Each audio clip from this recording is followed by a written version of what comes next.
Hello, everybody. Thanks for joining me. My name is Pomeroy. I am an IT security specialist and pen tester, ethical hacker with Ion United, and I've been fortunate enough to be employed in this cybersecurity industry for a little over 3.5 years now. Not like I'm counting or anything, but really happy that you guys are here. Sorry, I'm about 5 minutes late. I was actually logged into the wrong meeting room, so I had to reconnect and log back in, upload my slides. But I hope everybody can hear me. So we'll just get started right away. My talk's only a half hour. It's not technical in nature. It's basically just my observations working in the cybersecurity and pen testing fields for the last 3+ years. So what we'll do is I'll just do a really brief introduction. I only have 17 slides, so we should be fine. If I take a minute or two on each slide, we could have a little bit time left over for Q&A. But let me hit the button here. Here we go. So who am I? The typical who am I slide, right? So I'm 42 years old now, or 42 years young, maybe. It's a better way to say it. So I've been in IT for about 20+ years now. Proud Newfoundlander and living in Alberta. So I moved, myself and our wife and our 2 doggies in the screenshot there. We moved to Alberta at the end of 2018. So very, very happy. We love Alberta. Weather's fantastic. Summer's much better than Newfoundland. So, but I do miss home, of course. So no kids, 2 dogs. That's Roman on the left and Junior on the right. And Roman was rescue. So yesterday, I believe, was National Adopt a Pet Day. So if you're looking to add a member to your family, I would recommend going out to the adoption shelters. And there's lots of lovely dogs and cats that need a good home. So quickly, there we go. Oh, sorry, third slide. My background. So I graduated way back in '97.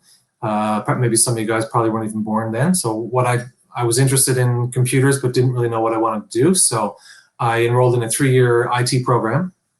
And part of that had about an 8-week, 12-week work term. So I was lucky enough to land in a couple of private K-12 schools. And then I turned that into full-time employment for the first 7 or 8 years of my IT career. And of course, during the 3-year IT program, we touched on everything. So there was programming, networking, security, Windows NT at the time. So that's where I kind of got my start into security. And once we had our first Linux course, I was hooked right away. Loved the command line, and so I was a big Linux fan and guru ever since. So that's pretty much my background. I've been in IT for a long time. And 3.5 years ago, I was thinking about switching from IT altogether. And actually, my first ever B-Sides presentation was 2 years ago, B-Sides Calgary. And so my talk was about how I transitioned from an IT generalist to cybersecurity. So if you want to Google that and check it out, I can send you a link if you need it. And YouTube has a really funny screenshot, a thumbnail of me, I don't know, looking sideways or something. Just, it's hilarious. So check it out. All the reasons why I don't really like being on video and cameras and things, but that's it. No worries. Sometimes you have to step outside your comfort zone, right? So next slide. So we're just going to talk about, and I'm going to talk about some of the highs and lows that I've experienced during pen testing. And no one really teaches you or explains that to you when you're in, pen test school, or when you're studying for a cybersecurity certification, you want to be a pen tester. So they're just some of the things that I noticed and things that I get worked up about or nervous about when I do these pen testing engagements for clients. So unfortunately, the slide animations were not supported. So normally I would have probably had the start and then the end, and things, those little areas would have been circled as we go. So you kind of just get the full screen right away. But so let's talk about scoping calls, right? You wouldn't really think they would be stressful, but they are for me, and nerve-wracking, I guess, sometimes. So even when you start a scoping call, when you start a new pen test for an organization, you're excited, right? You don't know what the organization does, what they're all about. You don't know their security posture, security settings they have in place. So sometimes when they talk about, we have a new project, and we have those discussions with the customers, and we ask, is phishing in scope? And then they say no. So, boo, bummer. That's always the first area. So, you start off being really optimistic, right? You start down here in the optimism section. And then you find out, well, phishing isn't in scope. And of course, phishing is one of the main ways that attackers gain access externally. So now, I kind of have anxiety thinking, well, if that's not going to work, well, what other options do we have, right? So the next option is password spraying. And maybe their password guessing is another common way that attackers and security professionals gain access to systems and networks externally. But of course, sometimes during those conversations, they take our recommendations from previous years and they say, well, we've implemented a 12 or 15 character minimum password policy. So then you're like, ugh, that's depressing because, you really want to see from an attacker perspective, you want a security assessment perspective, maybe it's nicer to see the default password policy of 7 or 8 characters. So when it's great that the company accepts your recommendations from previous years, but then it sucks because it makes password spraying a lot harder, right? It's hard to come up with 14 and 15 character passwords that users are most likely to choose.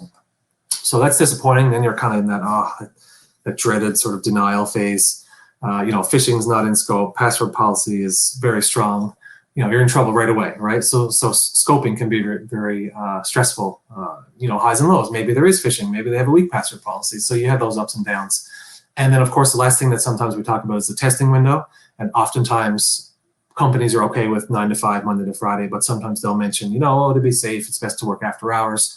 So that's very disappointing and depressing, just because, I'm used to working Monday to Friday, 9 to 5. And of course, we'll work after hours if need be, whatever the customer wants. But it's just, it's a little depressing when you think, well, now you have to work after hours. It kind of screws up your sleep schedule and your typical work, Monday to Friday type thing. So those are some of the areas when you do scoping for customers, those are some of the areas where you can experience some of those highs and lows, right? And this is pretty much what the slide is about. So, okay, so you've had your scoping, you've been assigned your project, and now you want to start doing the reconnaissance or the information gathering phase. So maybe you'll check the DNS records, right? That's always an important area to check. And you see systems like, subdomains like webmail.client.com or mail.client.com or remote.client.com. So that can indicate that there's probably an Exchange server. So they're usually juicy targets because there's a lot of opportunities for password guessing, bypassing multi-factor authentication. And of course, there's some of those really critical remote code execution vulnerabilities that came out with Exchange last year, like proxy logon and such. So really exciting to see you had those DNS entries. And then, of course, the downside is that they don't resolve, or there's no IP behind them, right? So mail and webmail, and that's a typo. It shouldn't be edmail. it should be email. But there's no IP address listing on the other end. So you start off in your excitement, right? You're starting a new pen test. You're doing your information gathering, your recon, and now it's like crap. The DNS settings aren't what you wanted them to be. And another time, I was working on a pen test, and the company had been acquired by another organization. So now, when you're doing your reconnaissance, you have 2 sets of email addresses, user accounts, usernames. It's basically double the work. So that can be really challenging also, and it causes more work for you. But it can make me feel sad or depressed or anxious. The typical emotional roller coaster phases that I feel right during these security projects. And of course, the other thing that can be a real bummer sometimes is you find out who the organization is, and you realize that, like I mentioned before, they do year over year testing with us or another company, only to find out that they've implemented a lot of your previous pen test findings. So that's just going to make the job that much harder and that much difficult. So again, now I'm feeling, I don't really know how to pronounce that word exactly properly. I think it's capitulation, and so I had to look it up. But it means, basically like you want to give up, right? You're in the depths of despair. So that's often disappointing when you're doing your information gathering and you come across issues like these. So, you're really high, really excited to start a new pen test, and then you're down in the dumps again. But, there's the ebbs and flows, right, of pen testing. So the next one here is external testing. So you've done your scoping, you've had your scoping calls with the customer, you realize what's in and what's out of scope. You've done your external information gathering and reconnaissance, and now you actually want to start testing. So there's some areas here that I noticed that I kind of hit that roller coaster, right? So the first thing would be the password policy. We talked about that earlier. Maybe they've got a really strong password policy, or maybe we talked about the minimum length requirement, but maybe what about the lockout threshold? So maybe they only allow 3 bad or 3 failed password attempts in 30 minutes. So now you can really only do 2 every 25 minutes or every 28 minutes. So maybe you can only do 4 an hour, times 24 hours. So you can only do 48 a day. So that can really slow you down. When other times you may be on a pen test and you can be really optimistic and you start, and sometimes the customer says, well, we have a 10 failed lockout policy, 10 failed bad passwords in 30 minutes. So then you can do 8 or 9, let's say 8 every 30 minutes, 16 an hour times 24. So you can do a lot more that way. So sometimes it's depressing when you find out, oh, what's your password policy? And we often ask the customer for the password policy because we don't want to intentionally lock out any accounts, right? We don't want to impact any user accounts or the organization. So that's depressing. It gives me anxiety. And then sometimes you'll get lucky, right? You'll perform password guessing, password spraying. And so I'll just, password spraying is just trying one password against all of the accounts. So that's very effective. Sometimes season and year has been really effective for us. So, spring 2022 might be a good password to try, winter 2021, summer 2021, summer 2022. Those are often fruitful.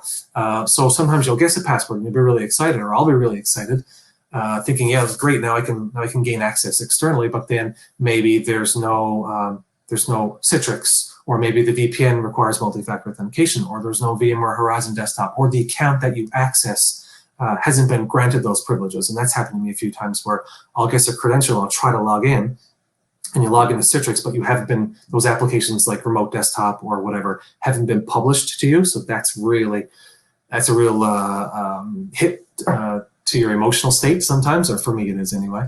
And of course, the last option is, when you're doing these scoping calls, maybe we find out if they have MFA, or maybe they don't tell us. So you capture a credential, you're all excited, you guess a password, you try to log in, and then you see that prompt that says, sending the code to the user's mobile device. So that can be really tough. And sometimes you can think, well, maybe we can bypass MFA by capturing their credentials and then logging in right after them, sending them that rogue MFA push to their mobile device. But sometimes you find out that the only option available is for the user to enter the code. So the push notification option might not even be available.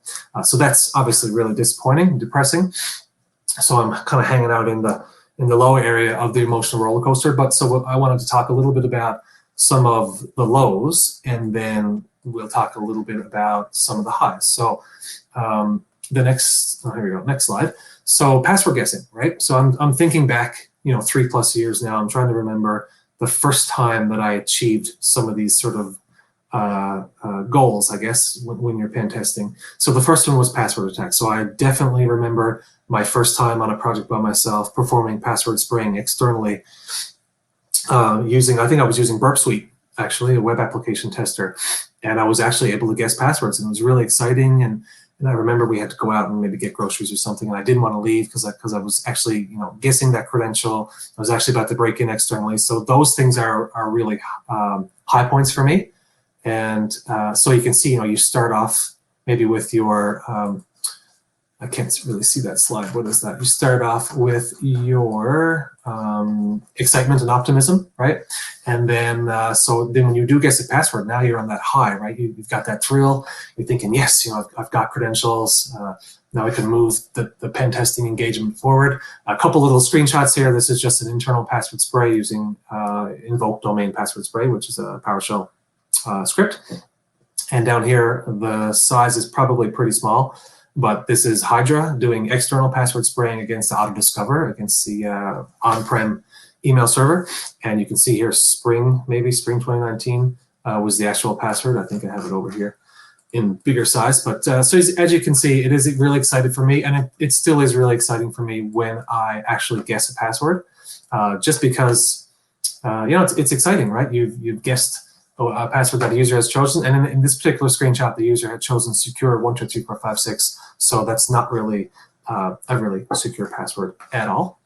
The next slide. So here's a big one for me, and this is really exciting. It still is, and so I might start off on an internal pen test with anxiety or fear or worry, because maybe in the scoping calls the customer says they have some really advanced endpoint detection and response software like Palo Alto Cortex XDR, for example. Tough AV vendor to bypass, although all of them have their weaknesses. So when you actually And I definitely remember the first time I bypassed Windows Defender, because all of those tools stop you from doing your job, right? They stopped you from loading PowerShell scripts into memory.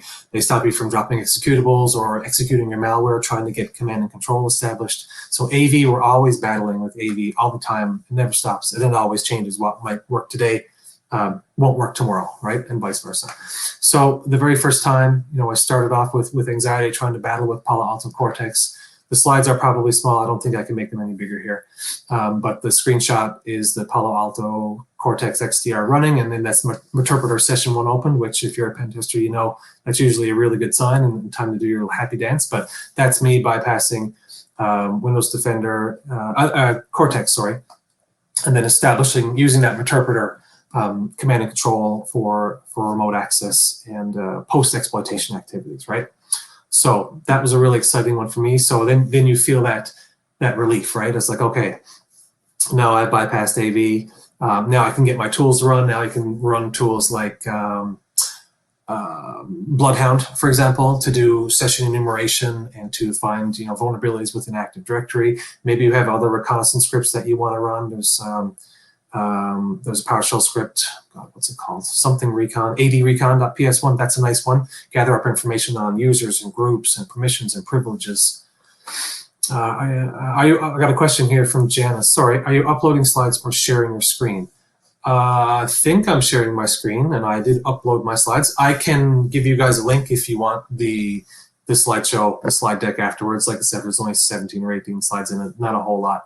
But if you want the slides, just reach out, or maybe there'll be a link or something, but I'll send those along if somebody needs them. So that's really exciting, just to bypass AV, and it still is to this day. So I always get a rush, my heart starts to beat, and start to get a little sweaty.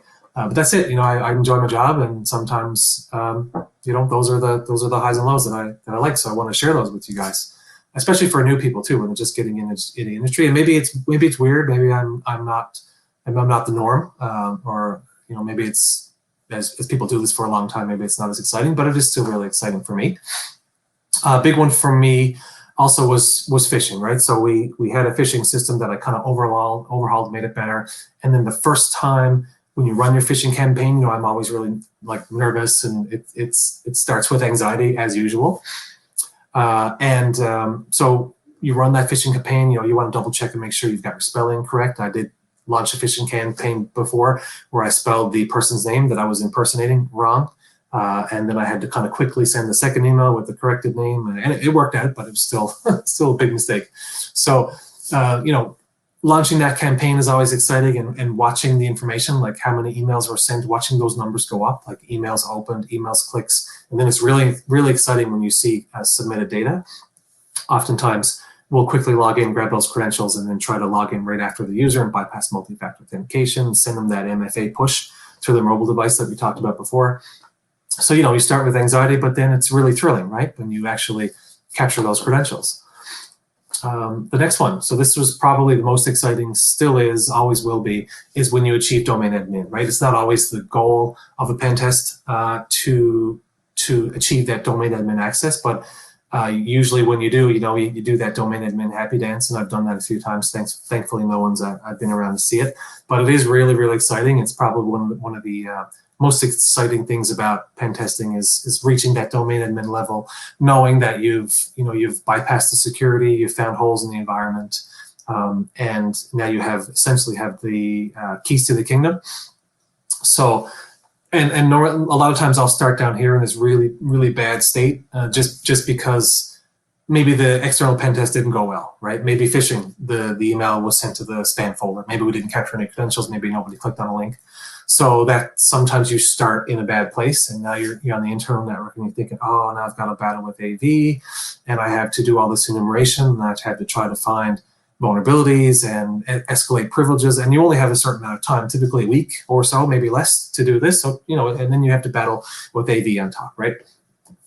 So that can be really, really low point sometimes, but oftentimes maybe within the first hour or two, you achieve domain admin level access, and then you're on top of the world, right? You feel great. So that's really, and this screenshot just shows that I created a user account called Ion, and I added it to the domain admins group, and then I grabbed this screenshot from my trophy, for my history. So that's, you know, really, really low, really high, like that euphoria feeling. It's not a lie for me. It really feels like you're on top of the world. And sometimes, especially early on, it's trouble getting to sleep at night because you're so excited about wanting to continue and log in the next day, and keep testing, right? So another one which is really exciting for me, and it still is, like we talked about. We talked about the highs. Let me go back one. So that would be, here we go. So now we'll talk about some of the lows, right? We talked about getting domain admin. We talked about bypassing AV. But now we'll talk about some of the areas that can really bring you down. Sorry, I have two screens open here. Here we go. And I'm trying to hurry just because I was about 5 minutes late. So maybe we'll go to about 2:35, so about 10 minutes. If anybody has to drop off in 5 minutes, totally understand. So we'll talk about some of the lows, right? We talked about the highs. So password spraying. Definitely, sometimes you start off, you're very hopeful, right? You're thinking, okay, new project, external pen test, here we go. And then you try passwords of all different makes and models and varieties, season and year, company names, days of the week, you know, weak passwords like password 123, and you know, you substitute certain characters. You try all these different things. Password spraying just doesn't work. So that can be very disappointing. And sometimes it has happened occasionally, not very often, maybe once or twice, that I've ran a password spray and I've actually locked out an account. So now you feel really bad because you've impacted the customer and their environment, right? So then you can feel really crappy. And so I do have a question from Janice. So I'll answer those, Janice, in a couple of minutes. I'll just get through these last few slides. I've only got 3 or 4 more, and then I'll get to any Q&A if you guys have any. So this is can be a real soul crushing low for me when you try password spraying and it doesn't work. And you try for days and days and days and it doesn't work. So oftentimes then we'll just typically move to the next phase of a pen test, which is internal, and we'll note in the report that you know, exterior defenses like password policies and MFA blocked us from gaining access externally, because you want to talk about the good things in a pen test report as well as the areas of improvement. So the next one here, this soul crushing low, I call it, is application whitelisting. So sometimes you get in a higher security environment where the organization has implemented application whitelisting. So I'm on a pen test right now, actually, where I have no access to PowerShell. So that can be challenging because PowerShell's been built into Windows and there's so many attack tools and techniques built around PowerShell. So that was really depressing. Whoops. When you log in and you realize not only can you not access like an older version of PowerShell, but you can't access PowerShell at all. And there are bypasses. I tried different things, but they didn't work. So again, you start hopeful, and now you're, you know, this one here, the C drive has been restricted, so that's group policy, and also down here, this application's been blocked by our administrator, so those are group policy settings. So now you're really in the dumps, right? I mean, what are you going to do? You have the command shell. Sometimes you don't even have the cmd.exe command shell, so now you're really up a creek, and you have to really think other ways of living off the land and gathering the information that you need. But I mean, we rely on PowerShell a lot, as the bad guys do. So when PowerShell's blocked, it really makes for a bad day. And here's another one. This very disappointing, I should say, difficult, which is AV and EDR, right? We talked about bypassing it, but then we talked about, well, what happens if it doesn't work? And I'll use Palo Alto Cortex because it's really strong. Really strong AV EDR product. So every type of memory corruption or DLL or anything you try to incorporate into the environment doesn't work.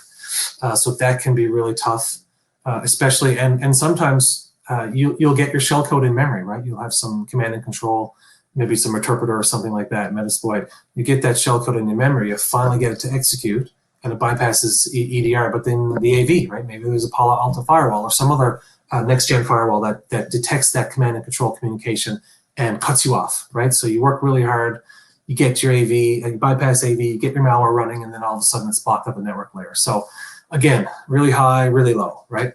But that's it, that's part of the job. And one other area, yeah, I'll get to that one, May, also. The last 2 slides, 1 slide, 2 slides. Sorry, I do realize we're going over here by 5 minutes, but I'll keep it short. So presentations, right? Not really comfortable. We can move Q&A to the session for track 1 after the talk. Okay, so I'll finish up these last slides and then we can do some Q&A. So for me, report presentations, being online, doing this right now is very stressful. it keeps me up at night, makes me worry. I'm not comfortable on camera. You know, I never have. I probably never will. So presenting, right? When you work, if you want to study to be a pen tester, there's not a whole lot talked about actually presenting your findings to clients. And that's really, really important because your pen test report is your leave behind. Your executive summary is really, really important because that's probably all that the CEOs or the executives are going to read. So being comfortable presenting is really important, and was something that I started at the beginning of 2019, and COVID happened a year later, and my job was work from remote anyway, but I was in front of clients quite a bit, and now I haven't really been for a few years. So it's just a little harder to present because it's tougher to kind of read the room when you're doing things virtually. So that's a big area of stress for me, and especially when you're doing things over Teams or Zoom or WebEx. And I worry about making mistakes or not telling a convincing story, not driving change or demonstrating the risks adequately to the customer, right? So that one is, I definitely start on the anxiety level. I'm definitely not over here. Sometimes it's optimistic. If the pen test went really well, I could be really optimistic and excited to present the findings, but a lot of times it's usually a bunch of anxiety and knots in my stomach for an hour. But then when you're done, you get that relief, right? So you're really high, really low. So it's nice to have that relief when the pen test presentation is over. You can kind of relax. So I do just have a couple more slides at the end. And I did mention in my preview, I guess, is how you can win against these Apex defenders. These really strong next generation customers who've implemented all your recommendations. They have advanced EDR software, they have monitoring and alerting, they have a SIEM, they have web application proxies and firewalls. When you're up against all of these different compensating controls, there are still possibilities to win. I kind of feel like I kind of stuck these slides in at the end here a little bit, but I just wanted to give you just a couple of ideas. And most of the time for me personally, when you're trying to win, you're trying to bypass endpoints and AV and EDR software. So I just put a couple of tips in here about how to do that, because if you can bypass AV and EDR, you can run the software you want to run, and then you can assess the way you want to assess, and you can stay away from the antivirus software. So that's a big one for me, right? It always comes down to bypassing AV and EDR. So a couple of tips. So the general theory that seems to work well lately is you need to create some shell code, and you can use like MSF Venom or some other shell code creator for that. You want to get that shell code into memory. You want to decrypt it because AV will see it every time. Just off the shelf, interpreter shell code or something like that will just get flagged every time. So you want to encrypt and decrypt at runtime, and you can do this in any language. You can use it in C or C++ or Python, Golang, doesn't really matter. Also, if you use Metasploit and interpreter like I do a lot, don't use the second stage payload. So there's a first stage and a second stage. So when you use second stage payloads, there's an initial communication and then a follow-on connection to run the rest of the payload. So that second stage connection, that calling out to the network shortly after you execute a binary, that always gets got. So just use a single stage and make sure you're using valid TLS certificates, and you're using the stage encoding options like Shikata Ganai or Zuto Tokiro or XOR decrypt, or there's XOR one, I can't remember the exact name. So make sure you're always encoding your stages. And of course, when you want to communicate, when you want to establish that command and control communication from your endpoint to your server, back in AWS, for example, do it over HTTPS port 443, as that's always allowed outbound. You also have good success sometimes doing it over DNS, but that can get, if the customer is looking, that sticks out like a sore thumb. And you also, if you're going to drop an executable to the disk, not really recommended, but sometimes still works, make sure you sign your executable and you populate the resources section. So that usually just gives information on, like if you right click on the binary, choose properties, you can see the resources, and it just gives more information about the executable. So make sure you populate that. Make sure you obfuscate your source code also. And there's a couple more tips in here.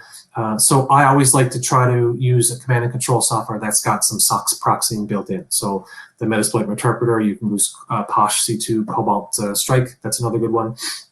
And if you can use that proxy support, you can stay off the endpoint. So you tunnel your connections through your compromised server onto other internal networks. So you attack that way, and you don't drop any tools on the device you're given, the compromised desktop or workstation. Use and leverage content delivery networks like Cloudflare. CloudFront is an option. That way it makes it really difficult for the blue team to detect the command and control traffic and to block it.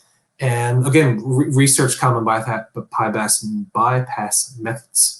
Sometimes you might, if you have administrative privileges, you might be able to uninstall, though it doesn't work very often, or stop the service, although that doesn't really work that often lately either. Maybe you can crash it, or maybe there's a known bypass, so stay up to date with common bypasses for these products. And maybe download a trial version, put it on a VM, and practice that way. And there are tools like Defender Check, which will actually check your binary and see if it's malicious. And you can also upload to VirusTotal, but I don't really recommend that because then VirusTotal will share your malware with the developers. So I've got one slide left. This is just a dedication to my dad. He passed away in September 2021, but he was really happy and proud to know that I was accepted for my first B-Sides security conference in 2020. So just a shout out to my dad. I'm sure he's up there watching somewhere and cheering me on. So just want to say hi to him. So that's pretty much it for now. I know I kind of went through the slides a little bit quickly, just because I started 5 minutes late. But that's it. It's the highs and lows, of pen testing. Lots of highs, lots of lows, and some days are better than others. But don't give up and stick with it. And sometimes I've had days where I felt like I can't do this, or I'm not going to be able to do it. And then sometimes you will find something. You'll find a hole or an exploit or a misconfiguration, and then the whole outlook changes, right? Maybe I found domain admin credentials in PowerShell scripts. So you go from not really having any credentials to having domain admin. So don't give up, because it can literally change on a dime. But it is, it is an emotional roller coaster before, and I said that to a few of my coworkers. So I figured it might be a good option for a talk. So that's pretty much it. Just a half hour. I'm not sure how I would, because I think Darren mentioned that we can move Q&A to the session track one after the talk. So I don't know if I need to do anything, or maybe I can just answer the questions there. But any ideas, Ashley? Do I need to do anything else, or am I finished? So we've gone over a little bit. Yeah. So what I'd like to suggest is that you can pop into the Q&A in the main stage there and hit reply and reply to any questions that pertain to you. And we'll get Vivek on stage right now. It was great having you, Kurt. Cool. Thank you. Apologies for going over. Talk soon. All right. Bye-bye. Bye-bye.